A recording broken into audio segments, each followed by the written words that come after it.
So our learning target for today is I can add a fraction less than 1, 2, or subtract a fraction less than 1 from a whole number using decomposition and visuals.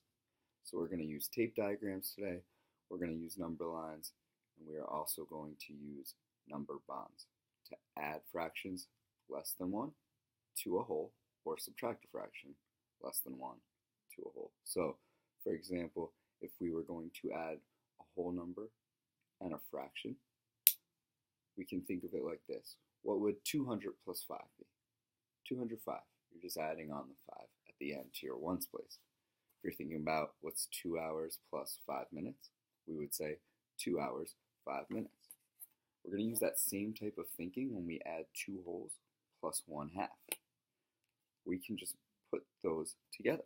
We can say 2 wholes plus 1/2 is equal to 2 and 1/2, just like we do with hours and minutes. Now, we can show this using a tape diagram. So, I'm going to draw my tape diagram. And I have my tape diagram. I'm going to split it in half. I'm going to say that this is 1 whole, and this is 1 whole. I'm going to take about half of that space, I'm going to add to the end of it, and I'm going to say this is about 1/2. We can see by adding these 3, we don't quite have that third whole. So it's 1 whole plus 1 whole is 2. We have 1/2. So we can model our thinking using the tape diagram. We're going to try this on our own on the next slide once this video is over. So we can do the same with subtraction. We can draw a tape diagram to show how we can break up with using a whole number and subtracting a fraction. So if I had 3 wholes and I was subtracting 2/3 from it, I can draw a tape diagram just like we did to help me prove what my answer is. So I'm going to draw this tape diagram. I'm going to show 3 holes, 1 hole, 2 holes, partitioning it, just like we would if we were drawing it as fractions, but these are each representing 1 hole.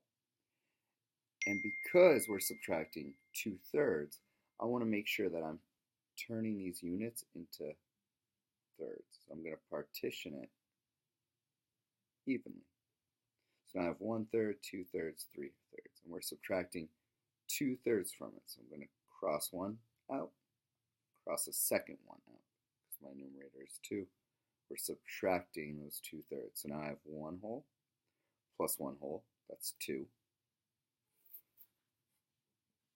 And now how many thirds do I have left? I have 1/3 left, so my answer is 2 and 1/3. So we can see as we crossed it out, we can keep track of our thinking, and we can notice our unit that we're left with is the same as the unit we were subtracting from. That must be true. We must have the same unit when we subtract or when we add. The last thing we're going to look at before we try on our own is using the number bond and the number line to help us subtract. So if I had 5 minus 1/4, I have 2 strategies I could use. I could use a number bond to break up this whole number. So I know that 5, and remembering that I need to make sure my units are the same, I'm thinking in fourths. So I have 4 wholes. And if I were to take 1 whole away but still show it as a fraction in fourths, my fraction would be 4 fourths, right? Because 4 fourths is the same as 1 whole. 4 plus 1 equals 5. And now I can subtract that 1/4 because I have a fraction to subtract from. So this whole number is going to stay the same.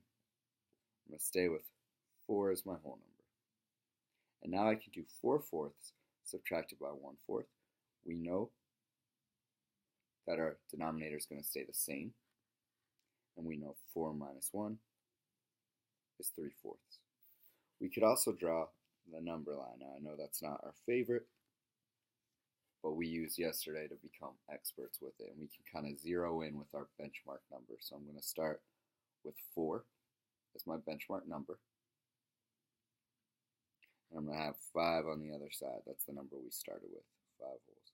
And we know we need to break it up in fourths. So this is 1/2, 1/4, 2/4, 3/4, 4/4. And if this is 5 and this is 4/4, we need to go 1/4 back. And we see that that's 3/4. So we have 4 holes and 3/4. So we can show that thinking using both a number bond and a number line. That number line, we're really zeroing in, really focusing on just our whole numbers that we know are going to be most important. We knew we needed to start at 5. The next whole number is 4. And then we knew we had to break apart or partition our number line into fourths.